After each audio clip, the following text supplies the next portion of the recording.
কাশ্মীর সীমান্তে নিয়ন্ত্রণ রেখা বরাবর টানা চতুর্থ দিনের মতো ভারত এবং পাকিস্তানের সেনাদের মধ্যে গোলাগুলির ঘটনা ঘটেছে, তবে এতে হতাহতের কোনো খবর পাওয়া যায়নি।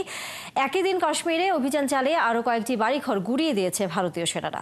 হামলা হয়েছে লন্ডনের পাকিস্তান হাই কমিশনেও। চলমান পরিস্থিতিতে পাকিস্তানকে সমর্থন জানিয়েছে চীন এবং খালিস্তানপন্থী নেতা, আর দুই দেশকে দায়িত্বশীল সমাধানের আহ্বান জানিয়েছে যুক্তরাষ্ট্র। সিসি ঘটকের প্রতিবেদন।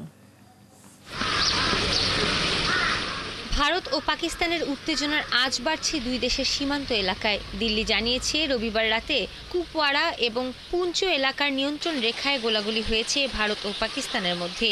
একনল হ্যান্ড ওয়াশ 100% প্যারাবেন ফ্রি, তাই নিরাপদ হাতের জন্য আস্থা রাখুন একনলে। এ নিয়ে পরপর চতুর্থ রাতে দুই দেশের সেনাদের মধ্যে গুলি বিনিময় হলো।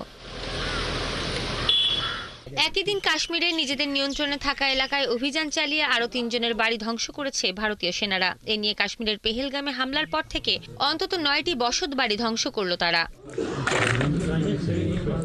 ভারত পাকিস্তানের মধ্যে চলমান উত্তেজনায় পাকিস্তানের পাশে থাকার বার্তা দিয়েছে প্রতিবেশী দেশ চীন। চীনের পররাষ্ট্রমন্ত্রী ওয়াং ইয়ের সঙ্গে টেলিফোনে আলাপ করেছেন পাকিস্তানের পররাষ্ট্রমন্ত্রী ইসাকদার। এ সময় এই অঞ্চলে শান্তি, নিরাপত্তা এবং টেকসই উন্নয়ন সহ সব ক্ষেত্রে গভীর সম্পর্ক সহযোগিতা অব্যাহত রাখার অঙ্গীকার করেন দুই দেশের নেতা।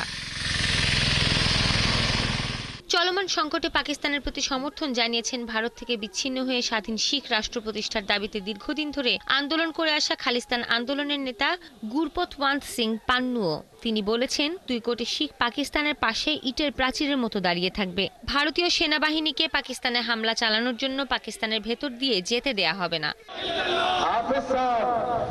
এদিকে উদ্ভূত পরিস্থিতিতে ভারত ও পাকিস্তান দুই দেশের প্রতি দায়িত্বশীল সমাধানের দিকে কাজ করার আহ্বান জানিয়েছে যুক্তরাষ্ট্র। মার্কিন পররাষ্ট্র দপ্তর জানিয়েছে ওয়াশিংটন পরিস্থিতি গভীরভাবে পর্যবেক্ষণ করছে এবং ভারত ও পাকিস্তান উভয় দেশের সরকারের সঙ্গে বিভিন্ন পর্যায়ে যোগাযোগ রাখছে।